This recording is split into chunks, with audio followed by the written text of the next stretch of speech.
मैं doctor Padma Meena, associate professor government college Kotputli.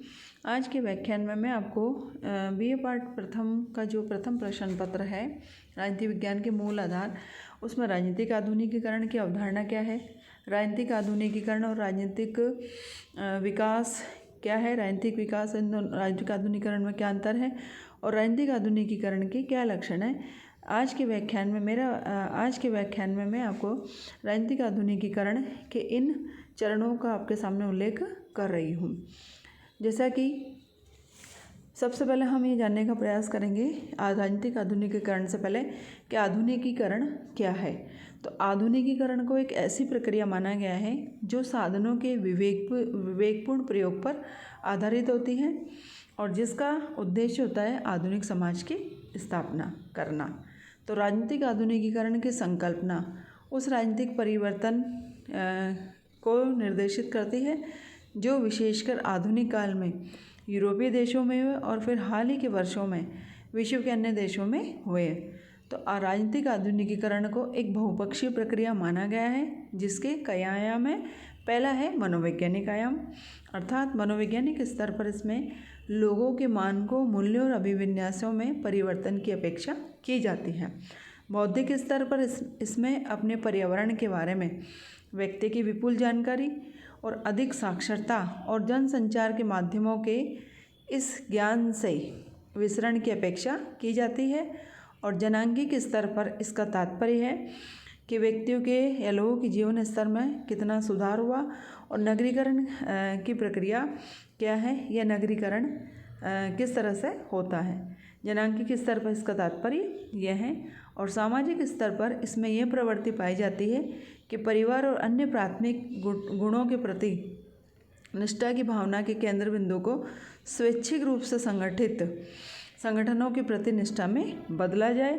और आर्थिक स्तर पर इसमें बाजारी कृषि के विकास, औद्योगिकरण के विकास और आर्थिक क्रियाकलापों के व्यापक स्तर की जानकारी प्राप्त की जाती है। तो राजनीतिक आधुनिकीकरण से क्या तात्पर्य है। राजनीतिक आधुनिकीकरण को अनेक विद्वानों ने परिभाषित किया है, जैसे कि क्लॉड वेल्च कहते हैं कि आधुनिकीकरण एक प्रक्रिया है जो साधनों के विवेकपूर्ण प्रयोग पर आधारित होती है और आधुनिक समाज की स्थापना के उद्देश्य से युक्त होती है। इसी तरह कोलमैन ने कहा कि नगरीकरण, व्यापक साक्षरता, अधिक प्रति व्यक्ति आय, विस्तृत भौगोलिक तथा सामाजिक गतिशीलता, अर्थव्यवस्था का औद्योगिकरण और वाणिज्यकरण की मात्रा में वृद्धि और जनसंचार साधनों का विस्तार आधुनिकीकरण के हेतु है। इसी तरह डॉक्टर एस.पी. वर्मा ने आधुनिकीकरण को एक बहुपक्षीय प्रक्रिया माना। Doctor SP. वर्मा के अनुसार राजनीतिक आधुनिकीकरण की प्रक्रिया के कई आयाम हैं। पहला, मनोवैज्ञानिक स्तर पर इसमें लोगों के मानकों, मूल्यों और अभिविन्यासों में परिवर्तन की अपेक्षा की जाती है। और बौद्धिक स्तर, जनांगिक स्तर और प्राथमिक समूह के प्रति निष्ठा की भावना के केंद्र बिंदु को स्वैच्छिक संगठनों के प्रति निष्ठा में किस तरह से बदला जाए, ये सब मैं आपको अभी बता चुकी हूँ। जैसा कि मैंने राजनीतिक आधुनिकीकरण क्या है इसके बारे में आपको अभी बताया था। तो ये सभी विचारक आधुनिकीकरण को समाज में परिवर्तनों की संपूर्णता से संबंधित मानते हैं। लेकिन समाज में होने वाले क्या हर एक परिवर्तन को आधुनिक कहा जा सकता है? नहीं कहा जा सकता, क्योंकि कुछ परिवर्तन ऐसे होते हैं जो समाज को पीछे ले जाने वाले भी हो सकते हैं। अतः आधुनिकीकरण परिवर्तन की एक ऐसी प्रक्रिया है जो प्रगतिशीलता की ओर उन्मुख रहती है।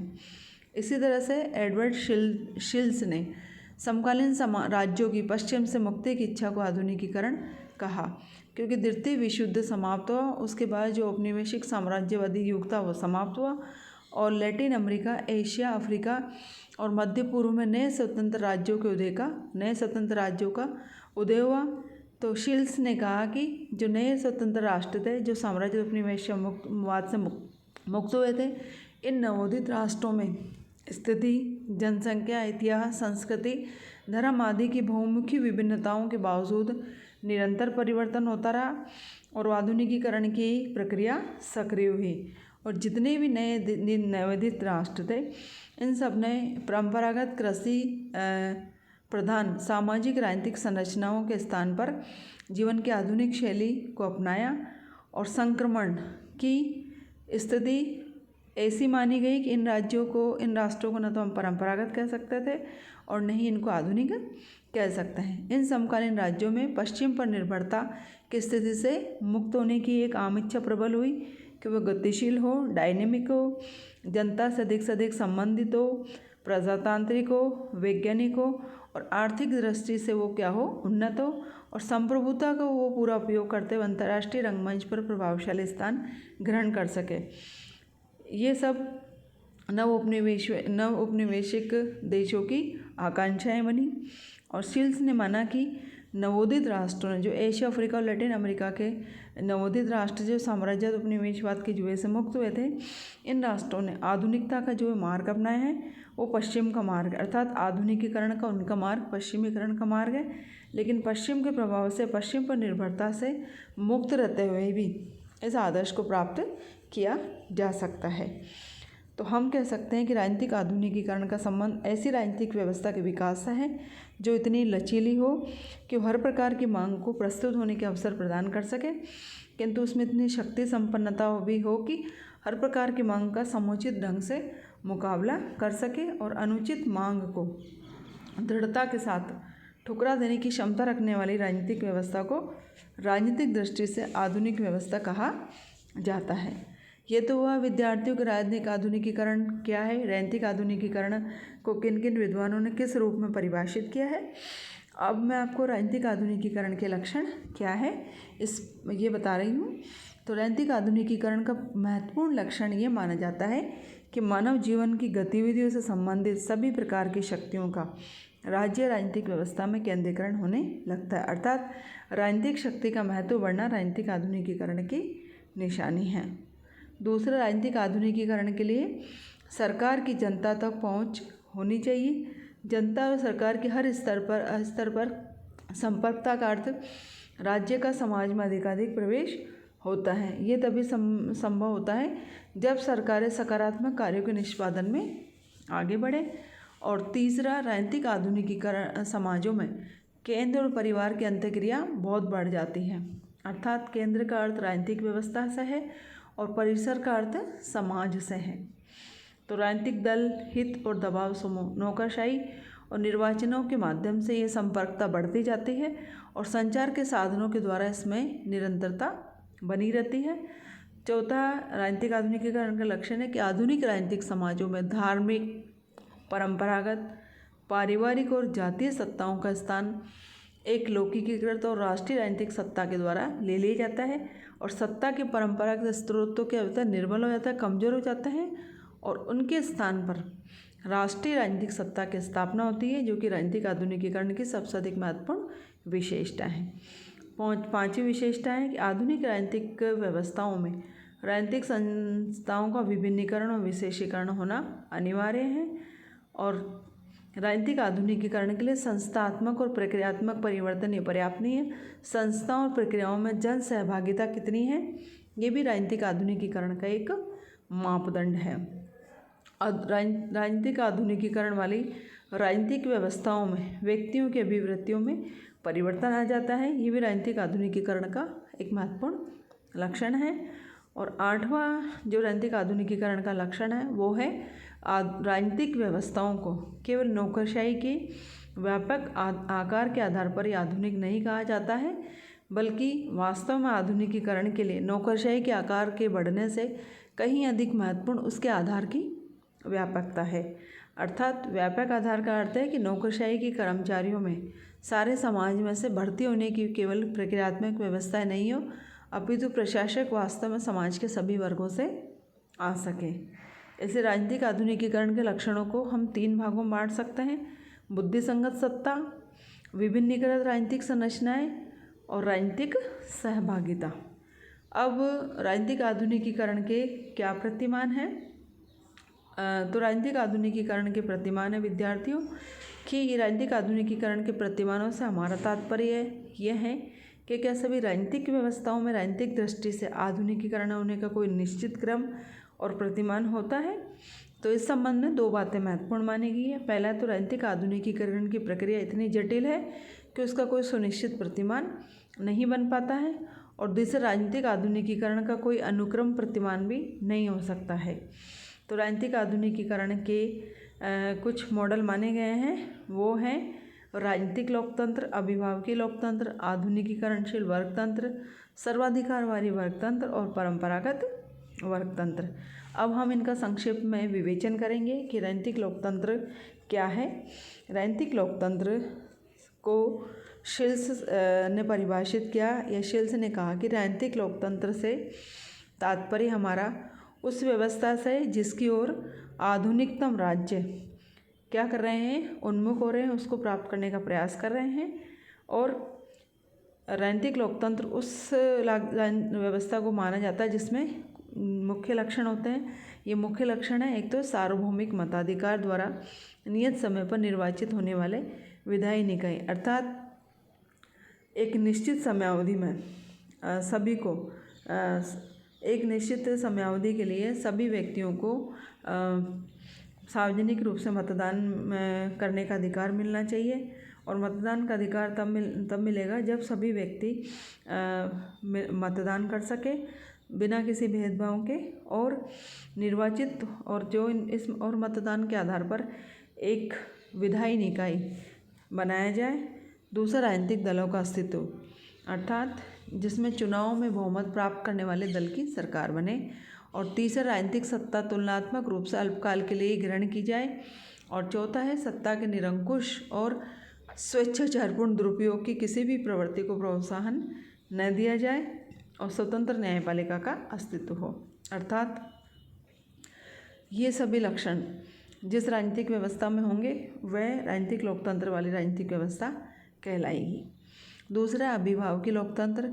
अभिभावकीय लोकतंत्र और राजनीतिक लोकतंत्र में मौलिक अंतर ये माना जाता है कि अभिभावकीय लोकतंत्र में राजनीतिक लोकतंत्र की संरचनात्मक व्यवस्थाएं व्यवहारिक रूप में सक्रिय नहीं रहती हैं। अर्थात अभिभावकीय लोकतंत्र वो लोकतंत्र है जिसमें व्यवस्थापक और राजनीतिक दलों की शक्तियों को सीमित रखकर कार्यपालिका में शक्तियों का केंद्रीकरण कर दिया जाता है, जिससे राजनीतिक लोकतंत्र की स्थापना नहीं हो पाती। और अभिभावकीय लोकतंत्र में राजनीतिक नेताओं के लोकतंत्र में दृढ़ आस्था होती है। इसमें राजनीतिक लोकतंत्र का संरचनात्मक रूप तो बना रहता है, किंतु व्यवहार में संपूर्ण शक्तियाँ अभिभावक नेताओं में ही विद्यमान हो जाती हैं, जिससे लोकतंत्र की स्थापना के लिए आवश्यक सामाजिक, आर्थिक और अभिवृद्धात्मक स्थितियों को बहुत तेज़ी से विकसित किए जाने की संभावना रहती है। तो ये राजनीतिक आधुनिकीकरण की तरफ समस्याओं को धकेलने के समान माना जाता है। तीसरा है आधुनिकीकरण वर्गतंत्र, अर्थात राजनीतिक आधुनिकीकरण का लक्षण या जो मॉडल है, प्रतिमान है, वो आधुनिकीकरण वर्गतंत्र भी माना जाता है। कैसा होता है कि कई बार लोकतांत्रिक संरचनाओं का विद्यमान रहना राजनीतिक आधुनिकीकरण के मार्ग में बाधा बनने लगता है, और आम जनता स्वतंत्रताओं को क्या मानती है, असीमित मान लेती है, जिससे समाज में अराजकता की स्थिति उत्पन्न हो जाती है। और विकासशील देशों में हमेशा ऐसा ही देखने को मिलता है। ऐसी परिस्थितियों में आधुनिकीकरण गुटतंत्र सत्ता में जाते हैं, और ये स्वार्थी लोगों के गुट या समूह नहीं होते।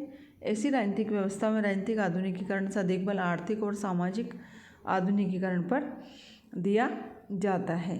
जैसा कि यदि किसी समाज में लोकतांत्रिक ऐसे समाज वो समाज है जो लोकतांत्रिक शासन तंत्र से परे हटकर अधिकारवादी राज्य की ओर बढ़ने लगते हैं, तो जैसे कि केनन न्यूरो, केनेथ कोंडा केनाता आदि नेताओं के प्रयासों से इनके देशों में आधुनिक अर्थव्यवस्था की स्थापना के प्रयास किए गए। और राजनीतिक आधुनिकीकरण का चौथा लक्षण है सर्वाधिकारवादी वर्गतंत्र, अर्थात सर्वाधिकारवादी वर्गतंत्र राजनीतिक आधुनिकीकरण के मुकाबले में आर्थिक और सामाजिक लोकतंत्र को प्राथमिकता देता है। ऐसे गुटतंत्र में एक विचारधारा के आधार पर संगठित एकाधिकारिक सर्वाधिकारवादी राजनीतिक दल के नेतृत्व में आधुनिकीकरण के सभी पक्षों को एक साथ रखने का प्रयास किया जाता है। तो सर्वाधिकारवादी शासन के प्रमुख लक्षण है कि इसमें विश्वास रहता है कि प्रशासक समूह को ही श्रेष्ठ जीवन का उसे प्राप्त करने के साधनों का समुचित ज्ञान है, समाज में दूसरों का ऐसा ज्ञान नहीं है, और सभी सामाजिक मामलों में शासन तंत्र की सर्वोच्चता मानी जाती है। और शासन तंत्र जीवन के सभी क्षेत्रों पर अपना नियंत्रण और प्रभाव रखता है। और सत्तारूढ़ शासकों के अलावा समाज में शक्ति के अन्य विरोधी केंद्र नहीं होते और विशिष्ट वर्ग के लोग अत्यधिक अनुशासित और एकीकृत निकाय के रूप में होते हैं। और दल एक अनिवार्य अंग होता है जिसके माध्यम से विशिष्ट वर्ग अपना कार्य संचालन करता है और दल स्वयं की नौकरशाही स्थापित करता है। ये दल शक्ति पर एकाधिकार रखता है और अन्य किसी दल के अस्तित्व को स्वीकार नहीं करता। और संसदीय व्यवस्था संस्थाएं केवल प्रचारात्मक और प्रदर्शनात्मक उद्देश्यों के लिए होती है, उन्हें पहले संशोधन करने की शक्तियाँ नहीं होती। और जो राजनीतिक आधुनिकीकरण का जो प्रतिमान है वो अंतिम प्रतिमान है परंपरागत वर्गतंत्र, अर्थात परंपरागत वर्गतंत्र का प्रतिमान सभी राजनीतिक सही अर्थों में राजनीतिक आधुनिकीकरण की प्रक्रिया का खुला विरोध हम इसको मान सकते हैं, क्योंकि आधुनिकता परंपरा का साथ साथ नहीं चल सकते। और शासक या तो केवल रक्त संबंधों के आधार पर बनते हैं अथवा रक्त संबंधी रिश्तों और चुनाव प्रक्रिया में भाग लेने के लिए उनके द्वारा स्वीकृत व्यक्तियों द्वारा चुनाव करवाए जाते हैं। इन दोनों के सहयोग से परंपरागत वर्गतंत्र बनता है। शासक अपने सलाहकार और विश्वास पात्रों को अपनी पसंद के अनुसार अपने संबंधियों, मित्रों आदि से चुनता है। और इस प्रकार के परंपरावादी अभिजात तंत्र में किसी विधि निकाय की आवश्यकता नहीं होती, क्योंकि थोड़े बहुत जो भी नए कानून बनाने पड़ते हैं वो शासक और सलाहकारों द्वारा बनाए लागू किए जाते हैं। इस तरह से परंपरागत वर्गतंत्र जनता को बहुत कम सेवाएं या आधारभूत सेवाएं प्रदान करता है और लोगों के सामाजिक और धार्मिक आर्थिक जीवन में हस्तक्षेप नहीं करता। तो ये राजनीतिक आधुनिकीकरण के प्रतिमान। अगले व्याख्यान में मैं आपको राजनीतिक आधुनिकीकरण के अभिकरण क्या है, राजनीतिक विकास और राजनीतिक आधुनिकीकरण में क्या अंतर है, इस पर मेरा व्याख्यान आधारित रहेगा। धन्यवाद।